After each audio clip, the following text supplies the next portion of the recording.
So I guess for starters, what I would say is like, can you tell me a little bit about like where we first met and where the year, where you came from, etc. Just as a context wise, right? I can give a little context. What's your name? Of like what kind of student I was as well. Hi, my name is Mark, and I'm one of Professor Anderson's top students. No, just kidding. Yeah, you are for sure. And it's Jeff. I want to get it on film. I'm not there yet. Yes, you are, man. But just to give context of where I came from as a student is I was never good at school to begin with. The system in Lebanon, I'm from Lebanon, heavily focuses on the smarter students. In other words, if teachers know that the smarter students are getting the better grades, they get most of the attention in terms of office hours or time with the parents to see what they can work on. Fast forward that to high school over here in the States. I barely graduated high school. I think I graduated like a 2.1 or 2.0. And when I started junior college, I started from scratch. Like, I was basically taking the high school courses, right?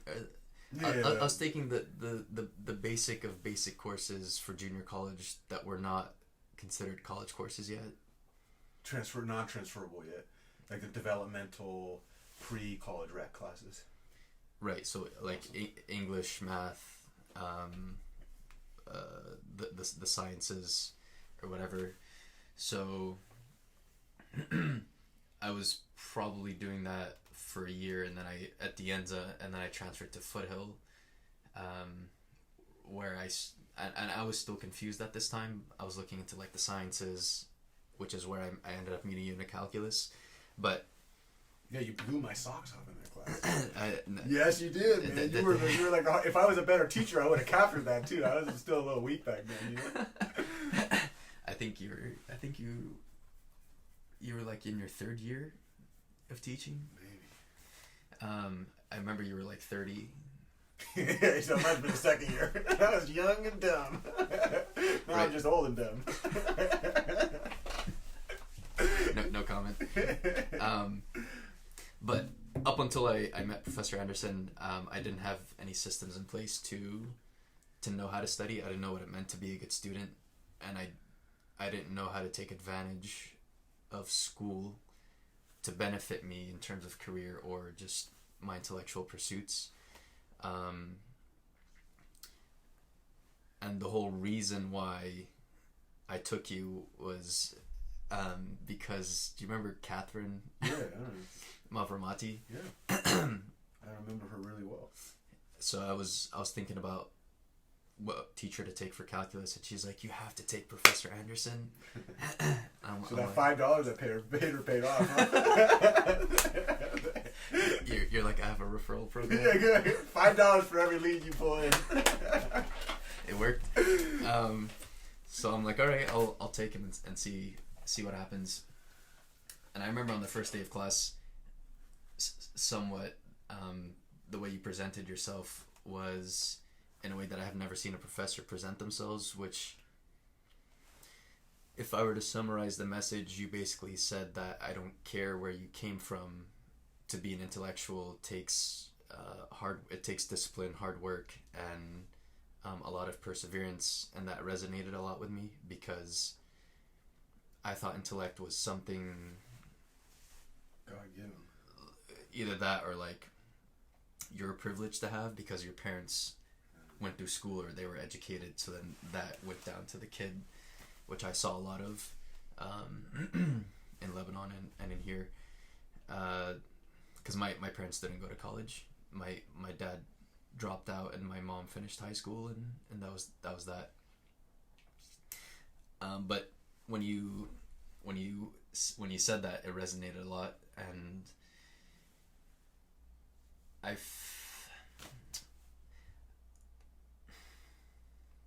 don't know if I felt comfortable. I mean, I felt comfortable enough to come and say like, I don't know what I'm doing. Like how do I figure this out? Like, what does it mean to be a good student? And I just want to say this. Like, I know, I really respect how humble you are. I respected it from when I first met you, but I would challenge the narrative that you in your past that you've heard, like I wasn't a good student or whatever. One of the things that we'll keep going, but I just want to say this out loud because I've said it with you and I want to capture it in this conversation. Like, you are very courageous, just in general, like knowing you for the amount of time that I've known you, and you were courageous then. And I think, and then the other thing that's amazing is that you have this spirit that is really, really strong, and I saw that. And from that standpoint, like, I would challenge the narrative that you weren't a good student. I might actually say that we as a system could do better to serve you. And I think that's true for all students, right? Like, when students are struggling, a lot of times our narrative is like, oh, it's the student's fault. But like, my whole thing, and I think our whole thing at Foothill is like, well, what could we do to change the system to meet that? And I just, like, I would say in my mind, when I think about you and I think about our experience together, when I met you, you were a fantastic student. I think that one of the things that I feel really honored by is that I was able to, in our class, create a system by which you could try on some new things so that you actually saw that for yourself also, right? Mm-hmm. But anyway, I'll shut up for a bit, but I just want to say that, right? Like, when I met you, I would actually say, yeah, so. No, shut up, Anderson. But when that message was sent, like I did have a sense of belief that I was capable of something, but I just didn't know how to tap into that capability. But when you sent that message, it just made me feel comfortable to just come and ask questions. I don't remember how it all started, but it started with you saying like, come to office hours and we'll talk about whatever. I don't remember the details, but from there, when I would come to office hours, I don't remember if we like dived into specifics, but one of the biggest things or the biggest resources that you gave me was introducing me to Cal Newport. I don't remember how we were introduced to that. I'm sure it was how to get straight A's, and you actually made me go into specifics pretty early on, and then you kept me there for like 4 years. Like, something like that, but it started with the book of How to Become a Straight A Student. Right. So this book. Look, this is so great. Living success. Living proof. But this book basically, I read it and applied the systems. Not everything, but applied what I thought was useful, and but it wasn't right away. So I remember I had your class, and what I took out of it is just put in hours into the course. Like just put in the hours into your coursework and you'll get some results. That was achieved, and I think it might have been the quarter after or 2 quarters after I would still come to your class and ask questions about how to be organized, what are methods I can put into place, that I was introduced to this book. And this book gave me processes that I could experiment with. So when I first started, I literally did it by the book. You stole. That's the best way to do it. If you don't have it, just take somebody else's, try them out, and then eventually you'll customize them, right? Exactly. So I remember it was like, before class, write down certain questions you had, go to the professor, because they're usually in class 15 minutes before then, as office hours, because no students really are asking questions while the teacher is there before lecture starts. Ask them the questions that you have. When you're sitting down and taking notes,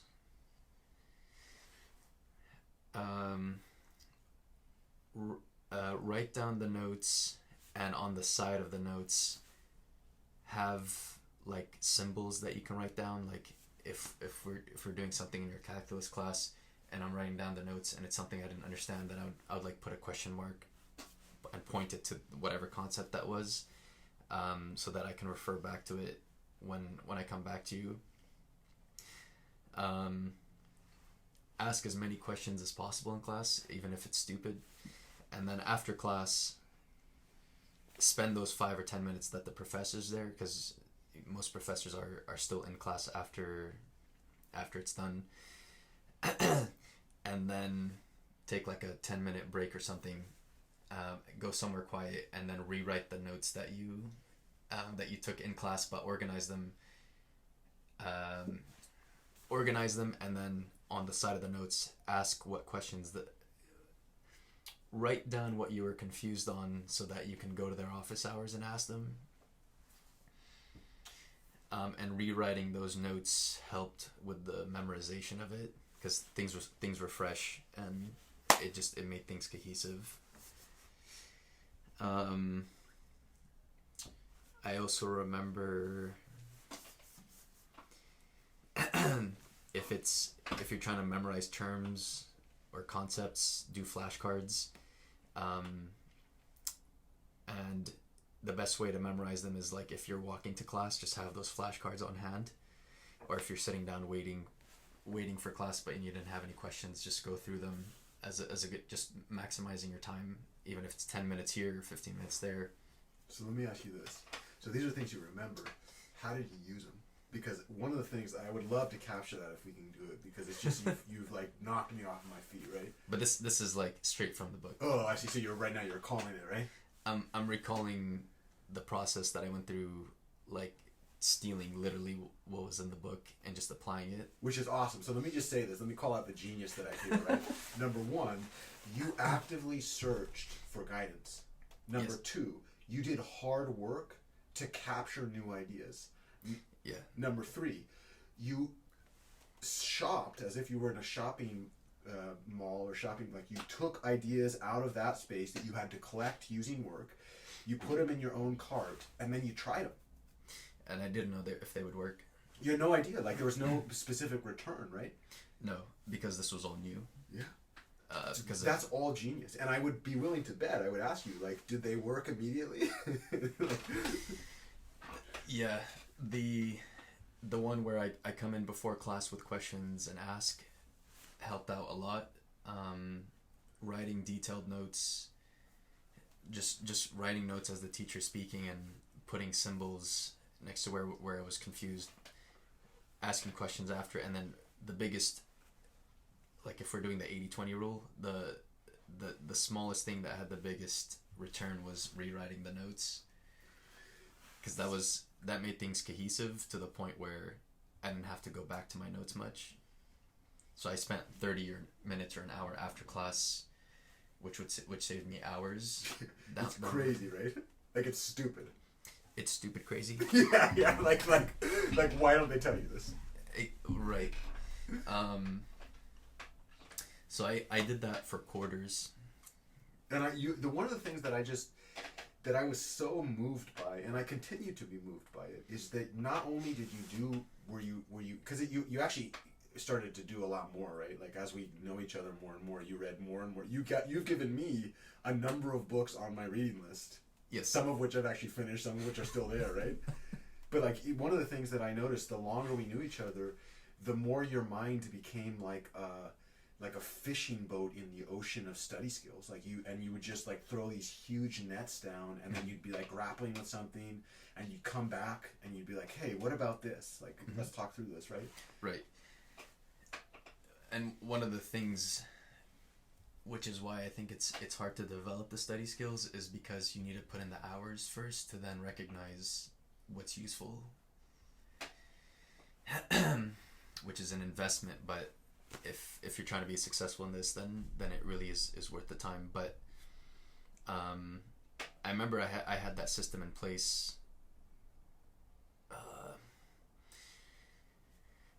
for like 4 or 5 quarters. I don't know. It was just consistent. And then it got to the point where, you remember when Cal Newport talks about like in So Good, you can't be ignored. They can't ignore you. The time bank or the skill bank, or Probably, yeah. Um, Here's he talks about the concept of like what was it called? Career skills? No. Career capital. Yeah. Where the basic concept is that all those hours that you're practicing doing something to be well in, it's as if you're putting it in the bank. Yeah, and then eventually you just have like a huge asset. But it builds interest. Yeah. Or it has interest. Or dividends, whatever you want to call them. That interest or those dividends is then, are you when you come up with new ideas and effective ideas on how to study. So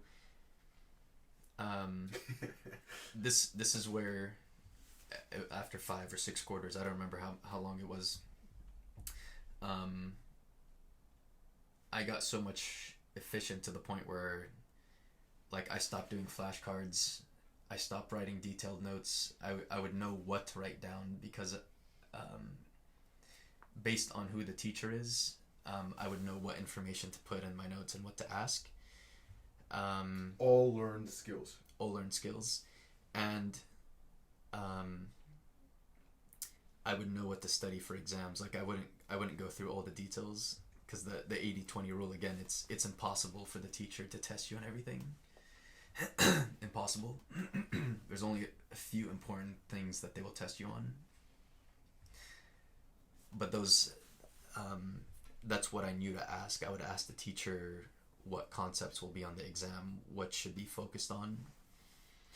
Constantly getting feedback from the person that writes the exam. Yep. I love that. and it helped tremendously.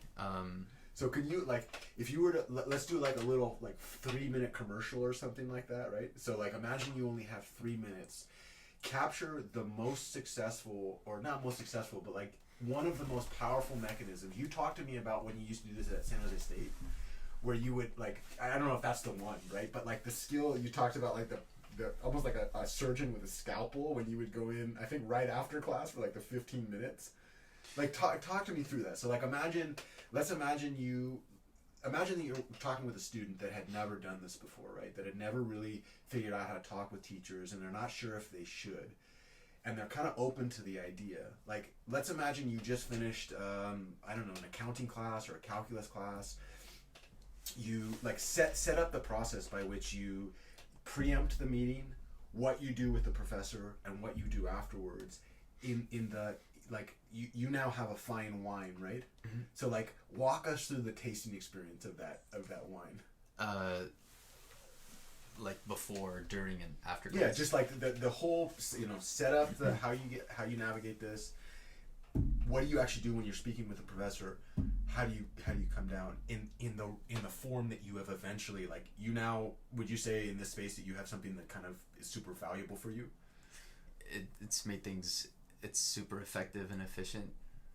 Just knowing what to ask or what information I need to know for the material. So to talk me through that, like if you can, like lead a young student that's going to try to replicate the system for themselves. What are some of the tips and guidance that you would give that person? But this is taking the lecture out of the picture. Not necessarily. Like we could just do a 1 day, like let's do a specific example. So can you think of a day in class? Can you think of an actual you don't have to give me the date and the time or anything like that, but like a time where you went in and you used this system to your benefit, and at the end of it you're like, damn, that was effective. Well, I will say, because that system is replicable per class, like I think my last semester for San Jose State, I was able to take 7 classes. and I passed with like a 3.6 or a 3.7. Say that again. Say that one more time. I just want to like marinate this, right? But it wasn't. I mean, like when 7 semester classes. Yeah. 3.7, 3.6 cumulative. But I will say consistently though. Once I transferred from Foothill to San Jose State, I was consistently taking like five classes per semester and averaging like 3.5 or 3.6, one of those. Because I would use that system that I said per class, it had its little tweaks based on the teacher, but I would go to class with I mean, I would, at that point I would just scribble the questions down because I would know what to ask. Go 10 minutes before, and the class would be filled with students, but no one is talking to the teacher. I'm like, oh great, I've got 5 minutes. So I would go to the teacher and ask just clarifying questions. Lecture would start, and at that point I wasn't as detailed with my notes either, because I knew what information would be important for the exam. I know that education's not supposed to be about the exam, but it's how it's structured. And I would just listen attentively at that point, and I would ask a lot of questions, and if it was something important, I would write it down. As I was writing it down, I would like put a question mark and just point it to whatever parts of the notes that I thought I was confused on. Once class finished, the professor would have students asking him questions, not necessarily about the material, but there was enough time for me to ask the teacher after class clarifying questions, and that solidified it. But at that point, once I've gone through these quarters where I would come to class with a list of questions, ask the professor, write detailed notes, talk to the professor after class, and then rewrite my notes after class. Take quarter after quarter, year after year, per class. Every class. And how many classes would you miss in a quarter? Be absent from? I wouldn't. No, I was in every class. Every class, every like quarter. like 95% of the time. Well, you have to be. Yep. It was that process where once I transferred to San Jose State, like I didn't like I stopped rewriting my notes after. I was able to just scan through my previous notes, understand what I need to ask, and it shaved an incredible amount of time to the point where I could take 5 or 6 classes and do extremely well. Which is part of this is what I always like to say, like there are different goals for different people, right? And yes, like my goal wasn't, I mean, it would have been nice to do a 4.0, but once I transferred, my goals shifted to, okay, I got this on lock. I know what I'm doing. Now I need to focus all of my efforts into like career stuff. So applying to jobs, applying to internships, practicing interviews, working on my resume, like knowing how to get the employer's attention from multiple perspectives, not just send one resume, but like have a list of follow-ups, like a scripted follow-ups that I would do per employer. So simultaneously you're not only balancing the load of academics, but you also have this whole professional and career development process that you're navigating while you're doing this. Not only was I able to do 5 or 6 classes per semester and do really well, at the same time I was able to, well actually, I joined the Marketing Association Club, joined their consultation group to do projects. I think one semester I was doing 5 classes and either it was 2 or 3 projects for the semester.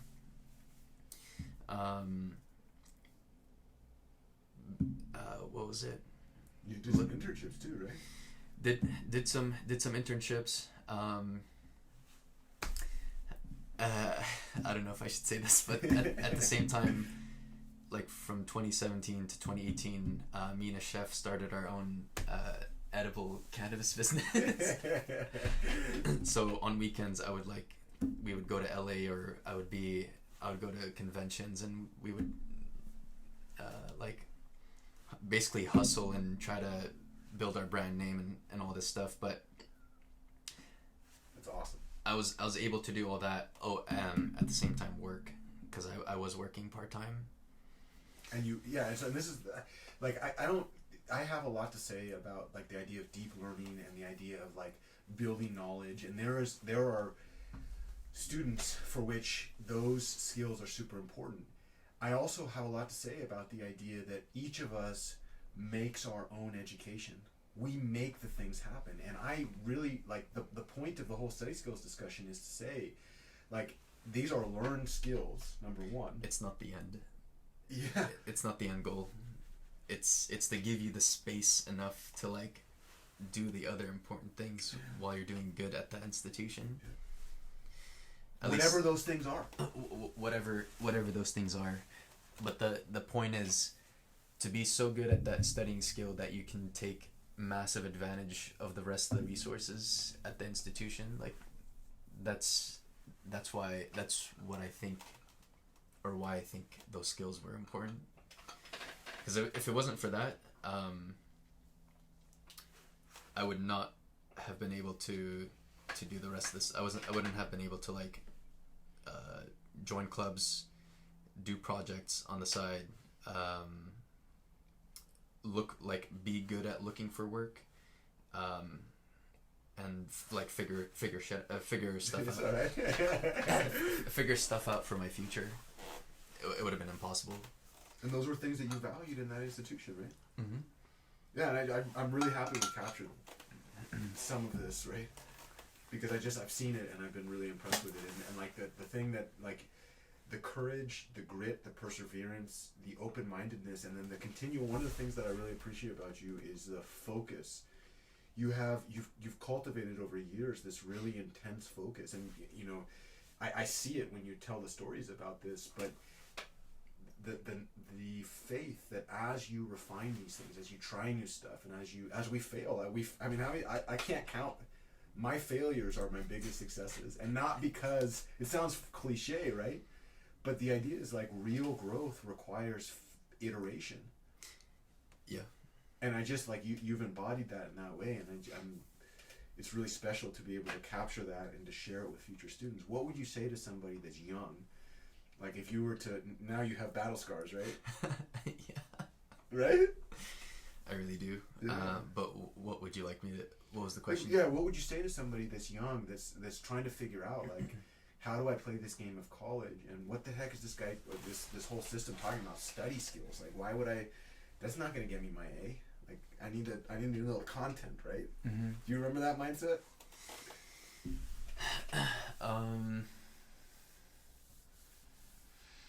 Well, the initial motivation.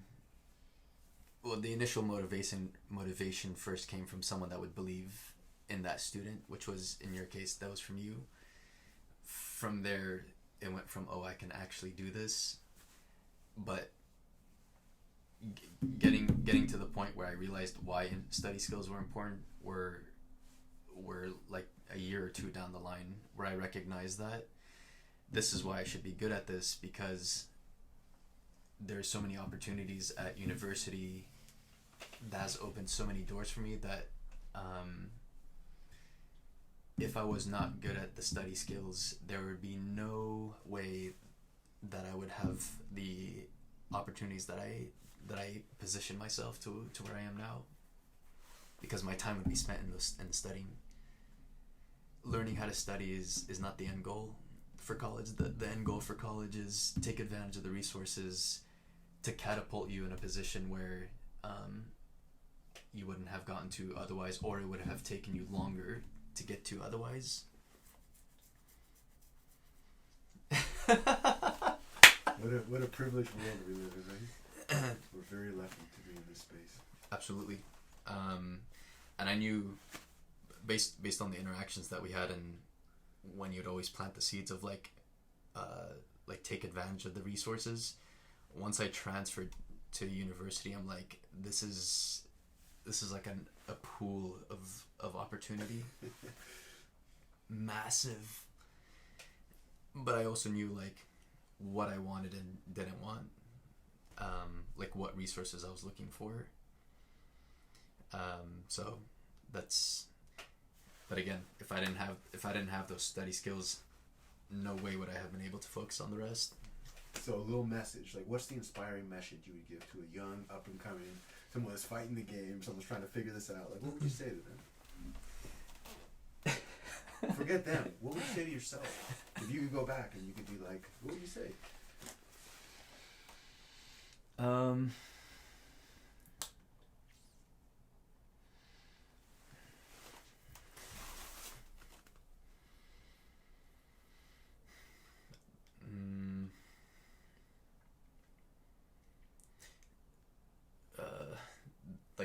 the skills that you're learning will forever impact your life, because now because it gives you options. Like now I have the option, if I wanted to go abroad and study, let's say, because I have those study skills, I can take advantage of the resources of that institution to get to where I need to be. You're a professional learner. A professional learner. You literally do not need teachers. Oh. Based on that skill, I knew how I learned how to learn, which I take that, like, that's applied everywhere. Like if I didn't know how to learn, then I wouldn't have accelerated like my progress in Conquered college. Conquered college, but also that skill is transferable to everything. It's like the girls. Yeah, let's not say conquer girls. Maybe they conquer us, maybe, or like or boys conquer us. Depends on your flavor. Your career, because you start to, it builds a mindset of, I know how to approach problems by just learning how to learn. And that skill set takes you everywhere. That's a fundamental skill set. It's a key. It's a principle. I think it's a principle of success. If you don't know how to learn, just forget about it. Mark, it's been a real treat. Thank you for sharing. My pleasure.